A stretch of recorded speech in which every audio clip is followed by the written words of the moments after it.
Hello, all. I come to you with my third short story, my third completed one. Now, the first two I've made public in several places, for better or worse, and yeah, they're on the internet. You can find them. If you can't, I can send out or whatever. The third one was one I made for one of my favorite holidays, Halloween. And it's a horror story that's very relevant. It's called A Prescription for Pestilence. Now, the medical community's gotten some heat over the years for certain events, and as a person who's going kind of like in the Hellfield adjacent, it sickened me. It truly did. It's it's deplorable. And I wondered, if they're the disease, what's the cure? And that's where my story comes in. It starts with a man going to a clinic in his hometown, in his Scotland village, and he talks to the medical practitioners there, a doctor, a nurse, and a dietitian. Now, this character went in there with other ideas besides getting a checkup, and because he decided before he walked in there he had the cure, he had the answer, and his answer was balance.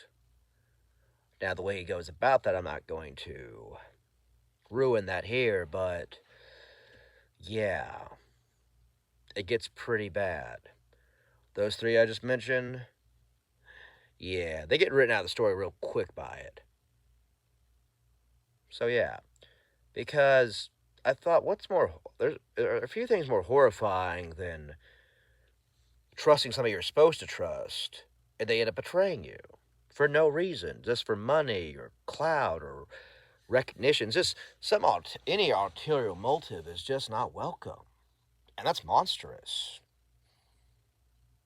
We're getting in a world where we have a very false shepherd problem, where people are following somebody with fanatic devotion that rivals cults to do anything and not thinking and justify it through seemingly innocuous and banal ways and just making it seem like business. It really does scare me. And that's why I try to get in there, was just the normalness of it all, of going to the doctor.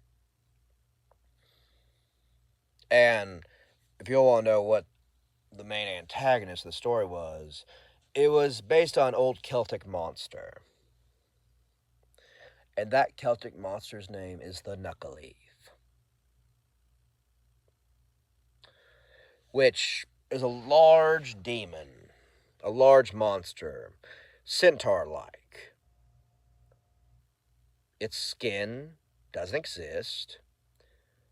It has long, gangly, bulbous arms and head, and it's part of a horse. It doesn't ride on, it's part of it. It's a gestalt monster that's terrifying. And its main expression of its monstrosities, of its evilness, is disease. And this monster didn't want human beings, hustling in on its turf. And again, it's sad to say that we live in a world with a lot of drugs, but not a lot of medicine. And this monster is one of the medicines. It's balance, it's nature. I don't paint the monster or the main character as heroes or villains, but just wanting balance. That's all. Nothing more, nothing less. Healers should heal, not hurt. And this man's had enough. he uses the knuckle leaf as his apparatus of revenge, of avenging his morals, his village that's been ramsackled by these doctors. And it's terrible because, again, an event a few years back, I wanted to make a difference. I wanted to help people. But now I don't know.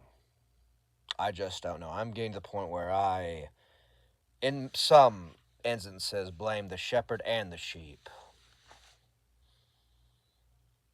Because it's just getting too much. It's getting too much. So I took that anxiety, that dread. I don't go to the doctor, hardly. I just go when I need to. Food is my medicine, as my nutrition degree goes by, and when all the new methods fail, old methods come back, and that's what the knuckle leaf is. It's a representation of balance, of nature, of equilibrium. It does it in its own special way in the story, which I can't reveal here, nothing too explicit. But it gets bad real quick, and I try conveying this sense of pride,